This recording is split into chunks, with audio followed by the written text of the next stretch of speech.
Chapter 7। Chapter 7 है ऐसे, और ऐसे 17 अपना हो गया अदर पार्ट वाला।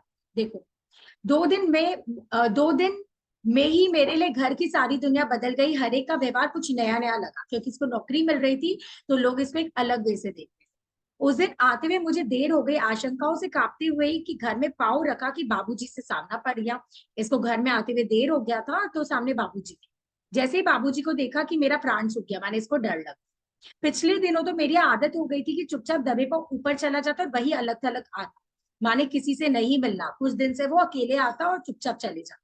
सोचा उस दिन का गुबार बाबूजी दोबारा निकालेंगे, भाई अभी चिल्लाए थे ना वैसे चिल्लाए। लेकिन मुझे देखते हुए बोले, बड़ी देर लगा देते हो समर, आखिर बहू खाने को भी तो बैठी रहती है, खाना वाना खाकर ही तो घूमने निकल जाया करो। फिर ठंडा खाना शरीर को लगता भी है, माने केयरिंग नेचर दिखा रहे। ठंडा खाना नहीं खाना चाहिए, बहू बैठी रहती है तुम्हारे लिए। बाबूजी के स्वर के इस वात्सल्य, वात्सल्य माने प्यार को तो जाने कब से मैं भूल गया था। माने बाबूजी ऐसे मेरे से बात काफी दिनों बाद करे। इस अपनेपन के स्वर से मन डर से दहल गया कि क्यों ऐसे बात। प्रभा ने जल्दी मेरा डर निकाल दिया। उसने बताया, अब तो घर वालों का रवैया हमारी तरफ बड़ा उदार हो गया। उदार माने दयालु। प्रभा ये बताई, पहले जिन बातों पर बुरी तरह कलह होती थी माने झगड़ा, अब उनको तुम्हारी अम्मा जी और भाभी जानबूझ के जाने देती है। माने पहले जो झगड़ा करते थे जानबूझ के, अब वो सब बातों को ऐसे इग्नोर करते हैं। कौन? भाभी और अम्मा। अब तो अम्मा बात बात में कहते हैं कि वह सहारा दे दे तो मुसीबत कम हो जाएगी। वह सहारा माने समर अगर घर को सहारा दे दे पैसे से तो मुसीबत कम हो जाएगी। कल पूछ रही थी कि कपड़े वपड़े तो है ना तेरे पास, माने सास पूछ रही थी बहू से, प्रभा से, कपड़े है ना तेरे पास। भाभी ने बेटी की आइसक्रीम ली तो मेरे भी पीछे पड़ने लगी कि तुम भी खा लो। माने केयरिंग नेचर दिख रहा है कि कमाने लग जा रहे तो देख रहे एटीट्यूड कितना चेंज हो जा रहा हूँ। मैं चुप हो गया। गहरी सांस लेकर कहा, कुछ नहीं प्रभा, अब तुम बताओ मैं घर वालों को कैसे समझाऊं कि मैं अभी घर की कोई मदद नहीं कर सकता। ये है कि मुझ पर सारी आशा लगा है। माने ही अपना रुपया भी पढ़ाई में लगाना चाहते, घर में नहीं देना चाहता। लोग इसी से उम्मीद कर, भाई मैंने नौकरी करने को कहकर तो यह काम लिया है। मैंने तो पढ़ाई चलाई रखने के लिए काम लिया। मैंने क्यों काम कर रहा था कि पढ़ाई चले। इस 12-15-15 रुपए की तो एक किताब आएगी, माने एक किताब 12-12 15-15 रुपए की आएगी। 20 तो मैंने दिवाकर को ही देना है। 20 रुपया वो उधार लिया था एडवांस में दिवाकर से, उसको देगा। जैसे ही कॉलेज खुलेंगे एडमिशन वगैरह मिलकर 26 के करीब वहां देने। कॉलेज का एडमिशन कितना रुपया? 26 लगी। उधर ये कपड़े कॉलेज जाने लायक रह गए, तुम ही बताओ। माने इसको कॉलेज जाने के लिए कपड़ा भी खरीदना होगा। तार तार तो निकला जा रहा है, माने सूता सूता कपड़े से निकला जा रहा है।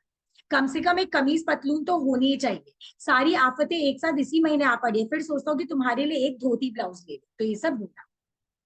तुम मेरी बात बीच में क्यों ले आते हो? कह तो दिया मेरे पास बहुत है। इस बार प्रभा ने मुझे समझने को नहीं, सचमुच चिंता से कहा कि मेरे पास सच में है, तुम इतना मत टेंशन लो बेटा। फिर हम दोनों देर तक अपनी अपनी मुसीबतों को एक दूसरे से रोते रहे। देर तक अपना अपना प्रॉब्लम बता रहे दोनों जन। उन दिनों वातावरण में बस रिजल्ट ही रिजल्ट पूछ रहा था। जो 12th का एग्जाम थे उसका रिजल्ट पूछ रहा था। जिधर देखो उधर ही 2-3 लड़के मिलकर यही बातें करते कि फला पेपर ऐसा हुआ है, उसमें इतने नंबर आ ही जाने चाहिए। माने पेपर ऐसा हुआ, इतना नंबर आना चाहिए। मैं सुनता और कान दबाकर आगे बढ़ जाता। अब तो एक आत्मविश्वास आ गया था। जो होगा देखा जाएगा। तो इसको एक कॉन्फिडेंस था, जो होगा देखा जाएगा। मैंने अपनी नौकरी पर जाना शुरू कर दिया। अब ये नौकरी जाना शुरू कर दिया चैप्टर 7 में। अभी तो स्कूल कॉलेज नहीं खुले थे, इसलिए सोचता जब तक हो सके प्रभा को कम से कम कष्ट दिया जाए।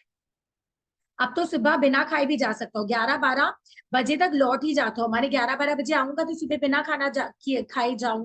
प्रभा को क्यों कष्ट दूं सुबह उठ के खाना बना। जब वहां से सीधे कॉलेज जाना पड़ेगा तब फिर बेचारी को सुबह 3:30 4 बजे उठना हो। लेकिन लाख चालाकी बरतने पर और बड़े बेमालूम तरीके से सुबह उठने के बावजूद उसे जाने कैसे पता चल जाता और वह खुद भी उठ जाता है। मैंने थोड़ा आगे का सीन बता रहा है। जब ये जाना वाना शुरू भी कर दिया ऑफिस ऑफिस, तो यहाँ पे यही बता रहे हैं कि माने वो उठ जाता था। माने जब वो ऑफिस जा रहे हैं तो वो उठ जाता है तो प्रभा को नहीं उठा रहे, बट फिर भी प्रभा उठ जाती है। इतनी चालाक है ऐसे।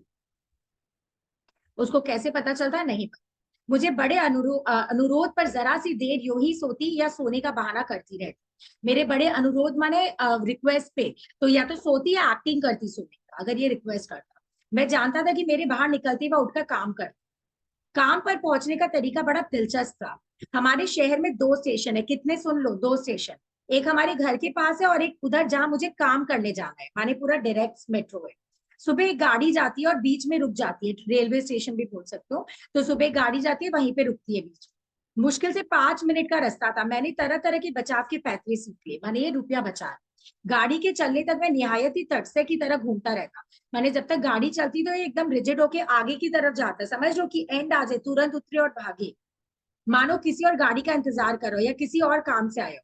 टीटी पर आंख रखता। और एक चीज क्या, टीटी पर आंख रखता, मैंने टीटी को शो नहीं करता कि ये इस गाड़ी में चढ़ने वाला है, ऐसा एक्टिंग। और जैसे गाड़ी चलती उसे सबसे दूर पड़ने वाले डिब्बे में चढ़ जाता, बोले ना सबसे दूर की तुरंत निकल जाए वैसे। जैसे ही गाड़ी रुकती सबसे पहला प्लेटफॉर्म पर उतरकर उस तरह टहलने लगता मानो मैं जाने कब का यहाँ ठहर रहा हूँ। मैंने एक्टिंग करता ऐसे टहल रहे कि ये ट्रेन से नहीं उतरा है, ये तो यहाँ पे काफी समय से। क्यों ऐसा एक्टिंग करता, ताकि इसको रेल का टिकट देना नहीं पड़े, मुझे इस रेल से क्या लेना। इस तरह रेल का सफर मनोरंजक था, मनोरंजक माने इंटरेस्ट। लेकिन काम शुरू में जितना रोचक था, काम जितना इंटरेस्टिंग था स्टार्टिंग में, बाद में तबीयत उतनी उसमें उगने लगी, बाद में अच्छा नहीं लगता। 5 से 11 तक प्रूफ के गीले खुरदरे कागजों पर फैलती स्याही से 6 घंटे लगातार उल्टे सीधे निशान बनाते बनाते सिर बना रहा था।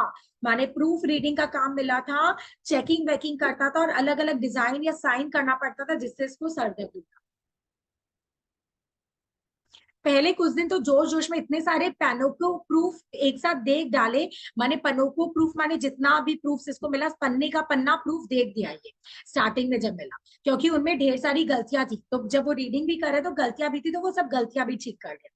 मैंने तो खूब ध्यान से देखा ये कैसे छूट गई। धीरे धीरे वह सारा जोश समाप्त हो गया और एक एक अक्षर कॉपी से मिला जुलाकर जांचने के बाद अपना सिर गीली मिट्टी से गीली मिट्टी से लोंदे माने भरा हुआ जैसे लगता था। इन दी सेंस बस यही बोल रहे, स्टार्टिंग में अच्छा काम हुआ, किया भी सारा, बट एंडिंग में इसको धीरे धीरे सुस्त हो गया और फिर इसका एरर्स भी आने लग गया। और ये बोलता मैं तो काम ढंग से देखकर करता हूँ फिर भी एरर्स आ रहे, पता नहीं। मैनेजर अपनी स्याही लगी पतलून में, ऑब्वियसली पूरा इंक लग जाता है पांच वांच में, क्योंकि प्रिंटिंग का वो है एरिया, माने जो भी बोलो इसका काम है।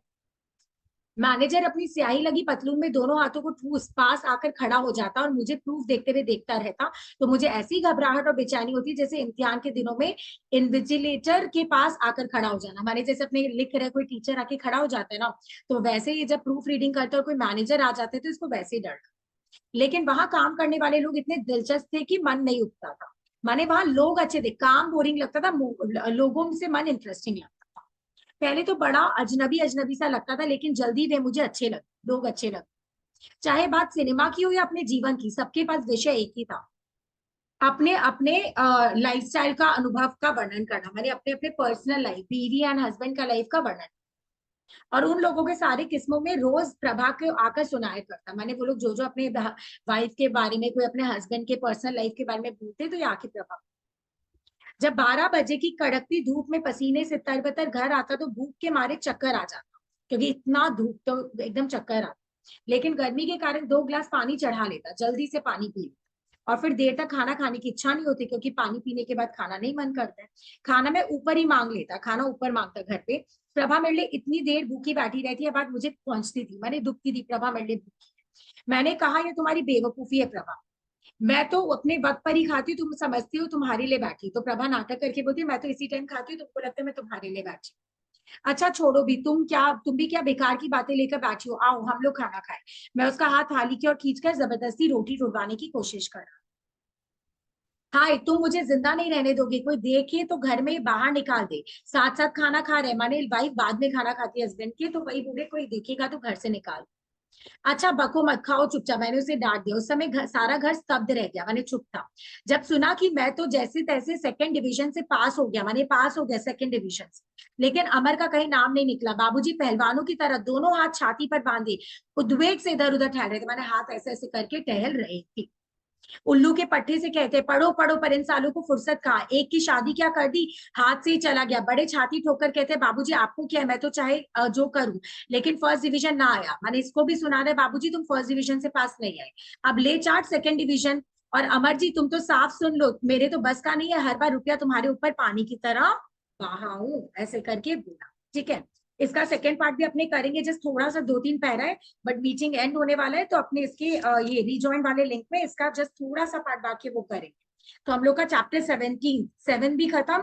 इसका नोट्स हम अभी भेज दे रहे हैं, जब तक ये 5 मिनट हमको मिला है वो भी एक बार देख लेना। तो ये बहुत इजी वे में चल रहा है, राइट, एकदम स्मूथ है, और इंपॉर्टेंट इंपॉर्टेंट चीज भी तुम